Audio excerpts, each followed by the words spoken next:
Gracias. Ahora lo recojo, no preocupéis. Cuando termine la clase ya lo recojo ya.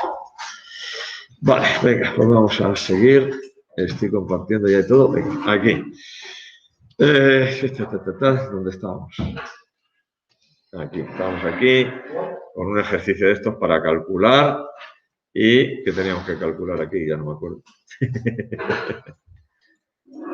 Calcular la energía desprendida por cada átomo que se fisiona. Ya habíamos hecho la reacción. Ahora tenemos que calcular la energía. Entonces, energía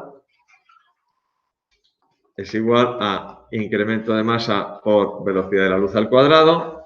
Entonces, el incremento de masa sería la masa de los productos, que sería la masa del boro 144. 144.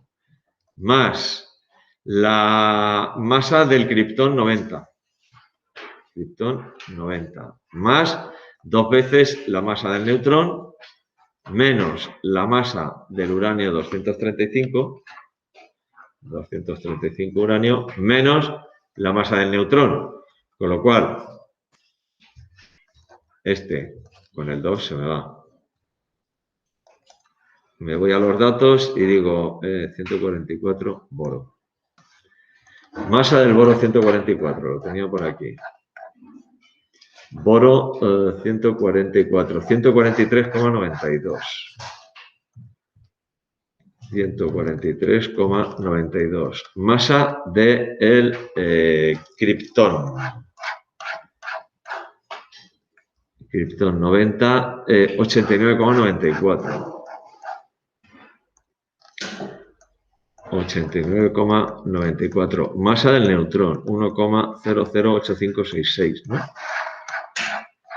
1,08665. 1,008665. Y menos la masa del uranio 235, que es 235,12. Menos 235,12. Pues esto sale lo que salga. No tengo ni idea, ¿vale? Bueno, fíjate si lo tengo aquí calculado. Lo tengo hecho. Me voy a las chuletas. Voy a las chuletas, como lo tengo hecho, pues ya está. 37 pues estables, no sé cuántos. Esto es toda la variación artificial.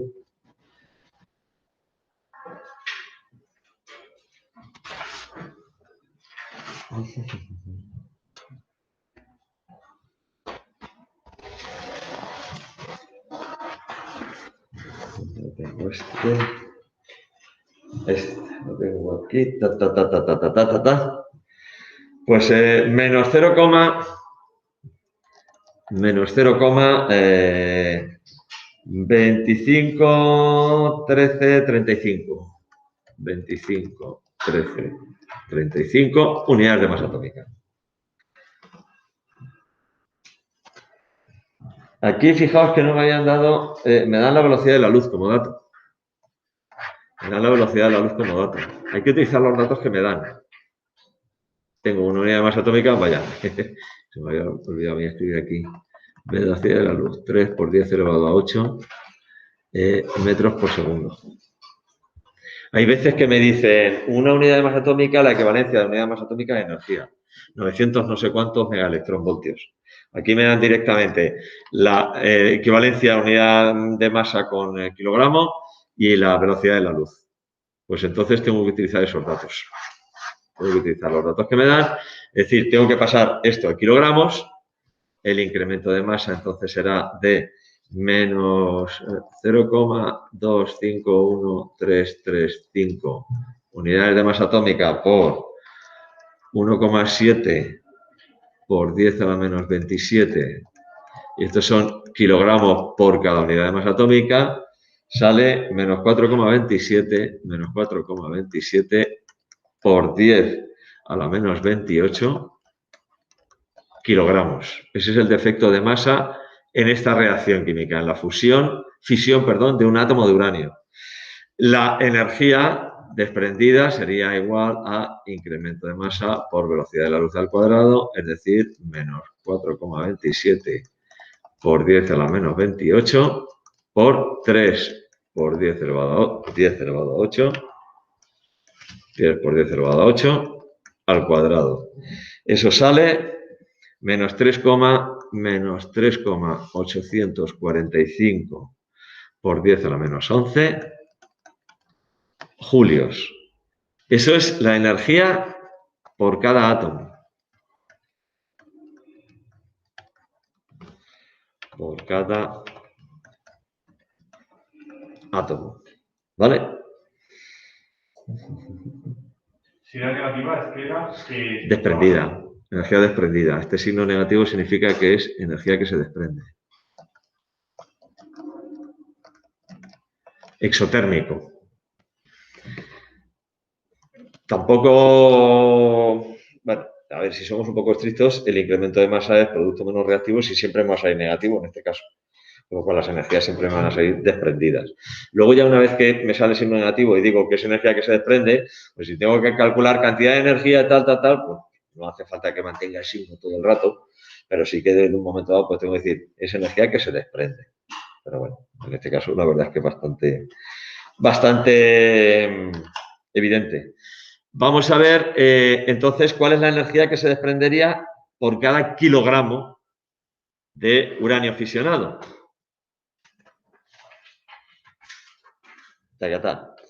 Tengo energía, son 3,845 por 10 a la menos 11 julios, un átomo. Un átomo de uranio 235. Hay 6,02 por 10 elevado a 23 átomos en un mol de uranio 235. Y un mol de uranio 235 son 235,12 gramos. Me dan la masa atómica de uranio 235. Luego, pues ya 1000 gramos, ya lo ponemos así, 1000 gramos son 1 kilogramo. Con lo cual, pues he empezado aquí, el átomo se me va con el átomo, el mol se me va con el mol, los gramos se me van con los gramos, y lo que me queda es pues 3,845 por 10 a la menos 11 por 6,02 por 10 elevado a 23 por 1000 dividido por 235,12. 235,12 y eso es 9,84 por 10 elevado a 13 julios por kilogramo. 9,84 por 10 elevado a 13 julios por kilogramo. La potencia de la central, me han dicho, me decían los datos, que vale, la central tiene una potencia de 2 por 10 elevado a 9 vatios. La potencia, 2 por 10 elevado a 9 vatios en un día. Potencia, recordad, potencia es energía partido por tiempo. 2 por 10 elevado a 9 vatios. ¿Cuál es la energía entonces? La energía producida por la central es potencia por tiempo, sería 2 por 10 elevado a 9 por 24 por 3600. Lo tengo que poner en segundos. Lo tengo que poner en segundos. Es la energía producida por la central en un día, es 1,728 por 10 elevado a 14 por 10 elevado a 14 julios por cada día. Pues si tengo 1,728 por 10 elevado a 14 julios por día y se desprende 9,84 por 10 elevado a 13 julios por cada kilogramo. El julio con el julio se me va y me queda 1,756 kilogramos día. Es decir, una central con una potencia de 2.000 megavatios, una potencia de 2.000 megavatios, consume 1,756 kilogramos de material fisionable al día. La verdad es que los números son apabullantes, ¿no? En cuanto a cantidades de material, porque claro, si consumo 1,5 kilos de material fisionable al día, ¿qué cantidad de residuos genero? Es que el residuo que genera una central en toda su vida de funcionamiento cabe en una calle de una piscina. El problema de los residuos es, pues eso, lo que os he dicho. Son muy peligrosos porque son radiaciones ionizantes. Las radiaciones ionizantes son aquellas que son capaces de producir cambios, producir ionizaciones en moléculas. Entonces, son capaces de producir cambios a nivel molecular en las células, queman tejidos, etcétera, etcétera, etcétera, pero no solo que queman tal, sino que pueden producir alteraciones en el ADN. Y, por tanto, pueden provocar mutaciones, provocan cáncer, etcétera, etcétera, etcétera. Aparte de quemaduras de todo tipo y no sé cuántos, además también provocan cáncer, por eso son tan peligrosas. Y son muy peligrosas durante muchísimos años. Cientos de miles de años en algunos casos. Vale, pues ya está. Yo creo que con esto... Hay más ejercicios de no sé cuántos, restantes de integración, no sé cuántos. De radio, de no sé qué, hemos hecho ejercicios de esto. ¿Algún ejercicio de datación por carbono 14? El carbono 14 se utiliza para datar restos fósiles porque tiene un periodo de desintegración, creo que de en torno a 5.000 y pico años. Y entonces, conociendo la actividad tal de una muestra de carbono 14, se puede saber el tiempo, ¿vale? Y es que aquí, estos son ejercicios de Bob, ejercicios de Bob, ejercicios de Bob. Vale, os voy a poner un ejemplo de lo último que nos queda por ver, que es la fusión. Ya está. Era lo que quería ver. Algún ejemplo de lo que es la fusión nuclear. Y ya está. Tampoco, insisto, igual que en la fisión, tampoco es necesario que os sepáis esta reacción de memoria. Lo que sí que tenemos que saber distinguir es fisión de fusión, que nos van a distinguir desde segundo de la ESO, la diferencia entre fisión y fusión. Pero, bueno, un ejemplo. Vamos a ver un ejemplo de una reacción típica de fusión nuclear. A diferencia de la fisión, en la fisión lo que tengo es un átomo pesado que se rompe y me da átomos más ligeros. En la fusión lo que tengo es la unión de átomos ligeros para formar átomos pesados. Es lo que ocurre, por ejemplo, en el Sol, en las estrellas, que son reactores de fusión realmente. Algún ejemplo de reacciones de fusión. Tengo una en la que 4 átomos de hidrógeno se fusionan entre sí para formar un átomo de helio. Se obtienen también 2 positrones y además se desprenden 25 megaelectronvoltios por cada 4 átomos de hidrógeno que se fusionan. Otra es un poquito, esta primera es, reacción de fusión que tiene lugar en el Sol, por ejemplo.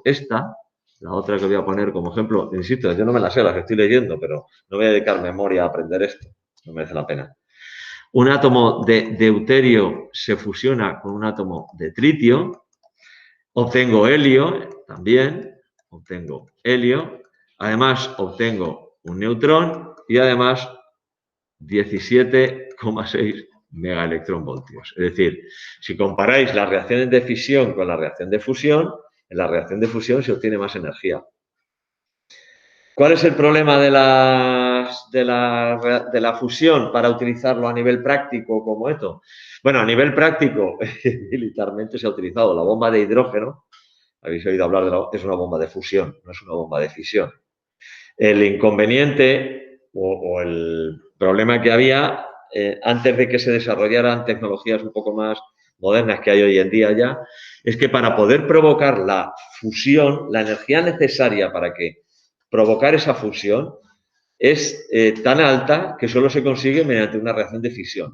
De hecho, en una bomba de hidrógeno lo que tengo es un núcleo que se fusiona, pero primero una bomba atómica que provoca esa fusión. O sea que aquello es un artefacto del demonio, vamos. Una vez que he conseguido provocar la fusión, la energía que se desprende es muy superior a la energía que yo he tenido que comunicar para que se forme esa fusión. Por lo cual aquí se produce un efecto multiplicador. Esto es lo que ocurre en el núcleo de estrellas, del Sol, etcétera, etcétera, etcétera. Las estrellas, para que os hagáis una idea, en el núcleo la temperatura es del orden de 10 elevado a 8 Kelvin.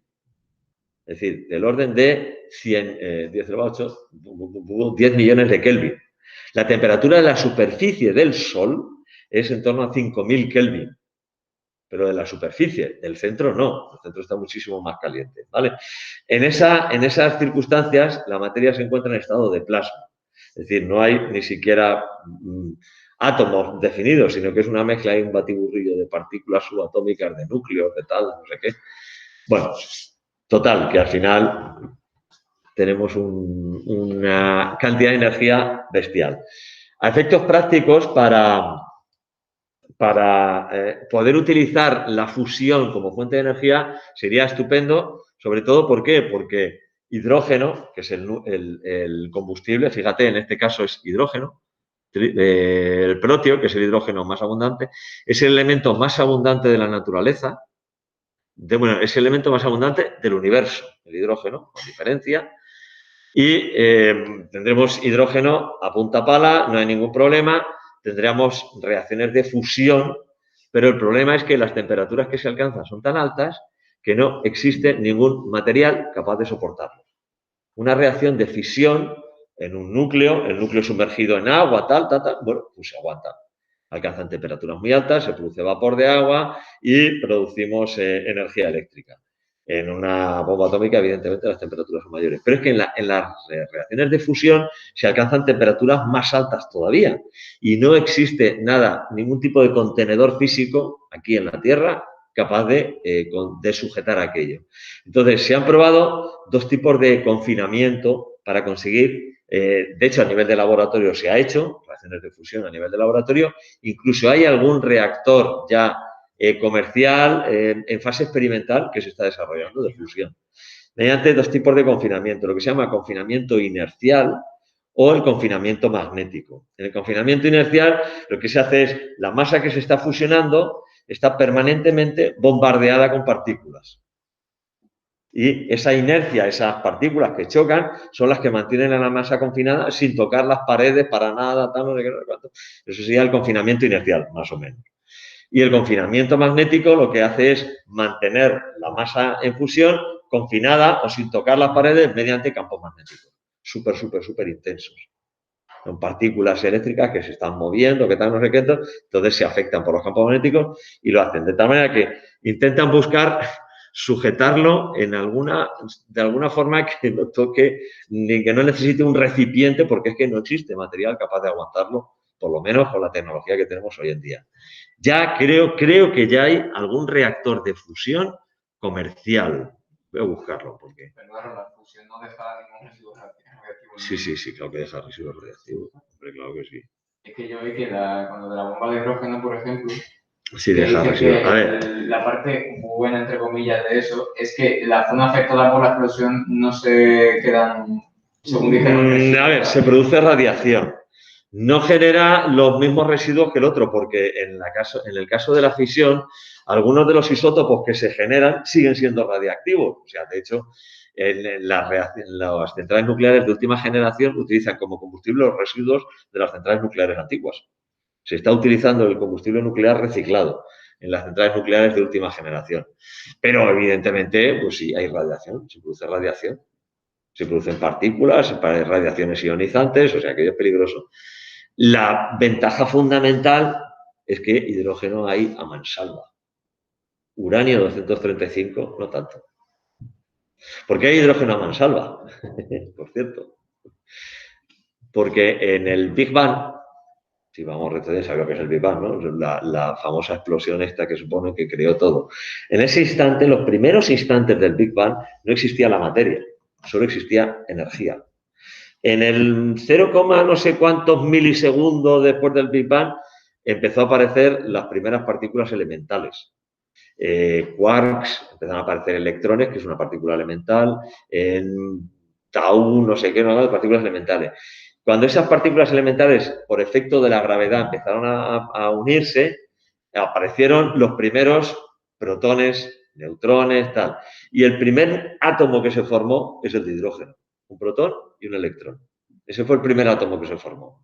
Claro, al principio que había, solo existía el hidrógeno, no existía ningún elemento más. Solo existía hidrógeno. Luego, mediante reacciones de fusión, se fueron obteniendo los siguientes elementos. Después del hidrógeno vino el helio, después el litio, después el berilio, y así fueron surgiendo uno detrás de otro por reacciones de fusión de átomos ligeros a átomos más pesados. Por eso el elemento más abundante de todo el universo es el hidrógeno, es el primero que hubo. En las estrellas, por efecto de la gravedad, se ha acumulado un montón de cantidad de hidrógeno y por efecto de la gravedad se fusiona y se desprende esa cantidad enorme de energía. Y a partir de ahí se han ido generando todos los elementos de la tabla periódica, los que conocemos. Bueno, los sintéticos se han producido aquí en la Tierra, no se han generado en el universo. Vale, voy a ver si existe, a ver, central nuclear de fusión. Fukushima, no sé qué, no sé cuántos, reactores de fusión nuclear. Es decir, ya hay algunos reactores de fusión nuclear.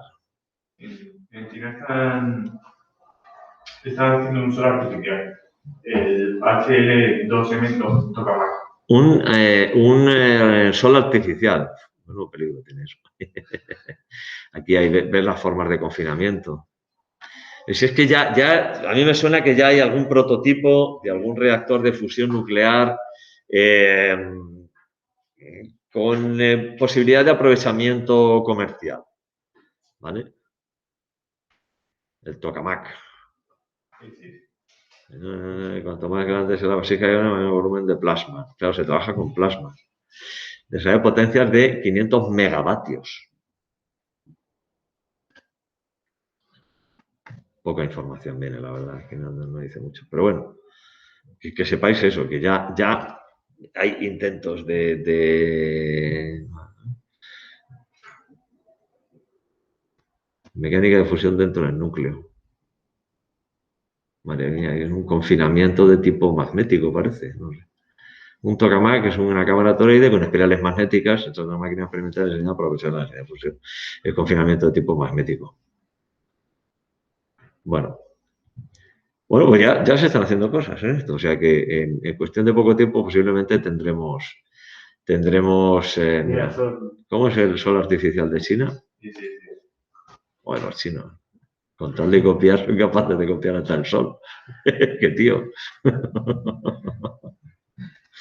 ¡Qué tíos, de verdad!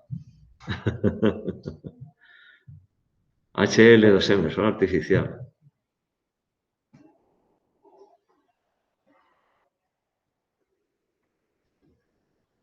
Ponía arriba 150. Ahí, 150 millones de grados Celsius. 10 veces más que el núcleo. 150 millones de grados Celsius. 10 veces más que el núcleo del Sol. Madre mía. Estamos hablando de 10 elevado a 8 Kelvin. Sí, es más caliente que 10 veces más caliente. Son 1000 millones de Kelvin. ¿Cómo tienes eso? Fíjate. En fin, pues eso, que sepáis eso, que ya existen estas tecnologías y tal y cual y pascual. Tampoco nos vamos a entretener mucho más en eso, porque tampoco tenemos mucho tiempo. Bueno, eso es un ejemplo de una reacción de fusión. Dos ejemplos de reacción de fusión que tampoco necesitáis ni saberosla, ni aprenderla, ni nada. Ya está, lo tenéis por curiosidad. En cuanto a los tipos de radiaciones, ya sabéis, las radiaciones verdaderamente peligrosas son las radiaciones ionizantes, que son capaces de interaccionar con la materia y arrancar electrones.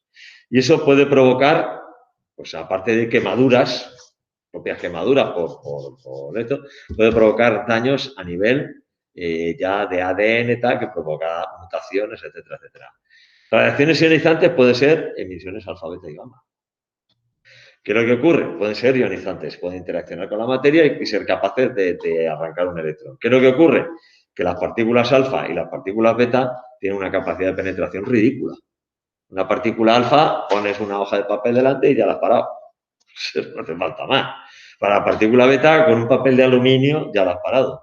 Ya para la radiación gamma hace falta un poquito más. Porque la radiación gamma, incluso algunas láminas de plomo tal, es capaz de atravesarla. Pero ya una pared de hormigón ya te protege contra una radiación gamma. O sea, lo difícil no es protegerse contra las radiaciones, sino lo difícil es el tema del tiempo, fundamentalmente. La medición se miden con contadores Geiger, los habéis visto en las películas, ¿verdad? Eso de variar, porque lo que cuenta son impactos de partículas. Cada impacto hace un clic y por eso hace y por eso suena. Se miden en Gray. El Gray, lo estoy leyendo, porque ni me merece la pena de esto, es la dosis absorbida por la materia inerte. El Gray. Y el Sievert es la dosis absorbida por la materia viva. Madre mía. Una dosis de 3 a 4 Sievert provoca la muerte en el 50% de los casos. Así que mejor que no estéis cerca de los materiales radiactivos. Todo esto son curiosidades, datos curiosos. ¿Con qué os tenéis que quedar de la parte esta de física nuclear? Os tenéis que quedar con desintegraciones naturales. Alfa, beta y gamma. Oye, pues un núcleo se desintegra emitiendo una partícula alfa, luego tal, luego no sé qué, luego no sé cuánto. Esos cambios en el número másico y el número atómico, ¿vale? Os tenéis que quedar con la cinética de las reacciones nucleares. Ejercicios del tipo de los que hemos visto. Pues tengo una muestra radiactiva que tiene una actividad de no sé cuántos. Y el tiempo de vida medio es no sé qué. ¿Qué tiempo tiene que transcurrir para que la actividad de la muestra se reduzca a la mitad? O tengo una muestra de no sé qué material y la actividad de esto pues es no sé cuánto, comparada con la actividad actual. ¿Qué antigüedad tiene esta muestra? Hicimos uno con un ejemplo de una piedra, pero también hay ejemplos de datación de carbono 14 y tal. O sea, ese tipo de ejercicio. Básicamente esos dos. De física nuclear es lo que sale en EBAU. Básicamente eso. Ya cuestiones más de esto y tal, poca cosa. ¿Vale? ¿Qué hora es? O si es que son 20. Bueno, vamos a empezar, o lo siguiente que vamos a ver va a ser, porque nos queda de física moderna, sobre todo que pueda entrar en EBAU la mecánica cuántica, nociones de mecánica cuántica, nociones básicas de mecánica cuántica, no te creas tú que tampoco mucho. En la que vamos a hablar de la radiación del cuerpo negro, vamos a hablar de los problemas de la mecánica clásica, hablaremos del efecto fotoeléctrico. Sí hay problemas de efecto fotoeléctrico en EBAU. Te dan la función de trabajo, lo te llaman trabajo de extracción, función de trabajo. Lo que habéis estudiado química ya sabéis de qué os estoy hablando, ¿no? No, la función de trabajo, el trabajo de extracción de un material. Lo de la energía umbral también. Sí, pero se llama función de trabajo o trabajo de extracción, o energía umbral, pero bueno, función de trabajo o trabajo de extracción. La energía cinética es igual a el trabajo más, la energía suministrada es igual al trabajo de extracción más energía cinética. De eso os suena. Bueno, pues hay ejercicios en la EBAU. No como ejercicio, bueno, como ejercicio sí que salen en la EBAU, pero sobre todo como ejercicio, cuestiones. O sea, ya en ningún caso de estos problemas de 3 puntos, sino cuestiones de 1 punto. Pero cálculos numéricos de la hipótesis de de Broglie, es decir, el cálculo de la longitud de onda asociada a una partícula en movimiento, alguna cosilla de esa. Yo he visto en algunos casos alguna cuestión teórica de la ley del desplazamiento de Wien, alguna cosilla así y tal, pero poca cosa y tal. Eso es lo que viene a salir de mecánica cuántica. Y de lo que vamos a hablar es de eso. O sea, no vamos a hablar nada más que, de los hechos que no puede explicar la mecánica clásica, como la radiación del cuerpo negro. A partir de la radiación del cuerpo negro, la ley de desplazamiento de Wien, la ley de Stefan Boltzmann, esas sí que las mencionan en cuestiones, esas dos. La gráfica esta de las temperaturas, la emisión según las temperaturas y tal, hablaremos de eso. Del efecto fotoeléctrico, Albertito Einstein fue el que explicó el efecto fotoeléctrico. De los espectros atómicos, espectros de absorción, espectros de emisión, hipótesis de de Broglie, principio de incertidumbre, de Heisenberg. Os mencionaré la ecuación de Rödinger, pero poco más. Aquí hay algunos ejercicios tipo EBAU y los haremos y ya está. Y luego el tiempo que nos sobre ya lo dedicaremos a relatividad. Teoría de la relatividad especial. La paradoja de los gemelos y cosas de esas. Mi padre me contó que cuando era más joven, en el ejército, que hizo el curso de NRMQ, y me llevaron a la central nuclear, que ya había dicho que era ella, no me acuerdo de lo que dijo, y les enseñaba cómo encapsulan los restos de uranio para poder llevarlos a esa universidad. No somos pastillitas. Por entonces me dijo que eran como tubitos así, que eso lo metían en una cápsula de hormigón, que a su vez la metían en un bidón de un material metálico, que a su vez ese bidón lo metían en otro bidón de hormigón más grande. Y luego, sin proteger contra la reacción, no es lo difícil. Lo difícil o lo puñetero es durante cuánto tiempo hay que proteger y estar seguro de que esa protección va a seguir estando, va a seguir estable, no se va a degradar, no se va a romper. Pero bueno. Pues nada. Hasta luego.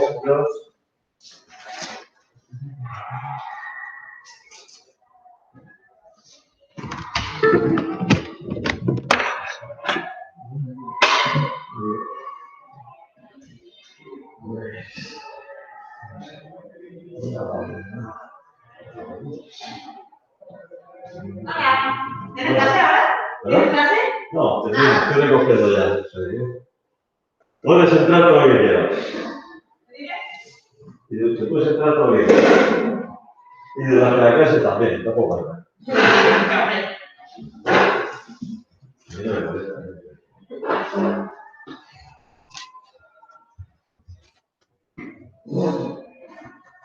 Tampoco hace ni ruido ni nada para ver. No, hombre, no, mover las sillas y las mesas, eso sí. Por lo demás. No pasa nada. Vamos a mejorar esto.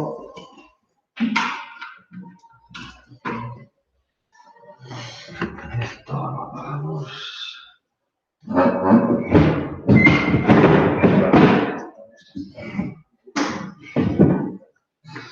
Vamos a apagar esto.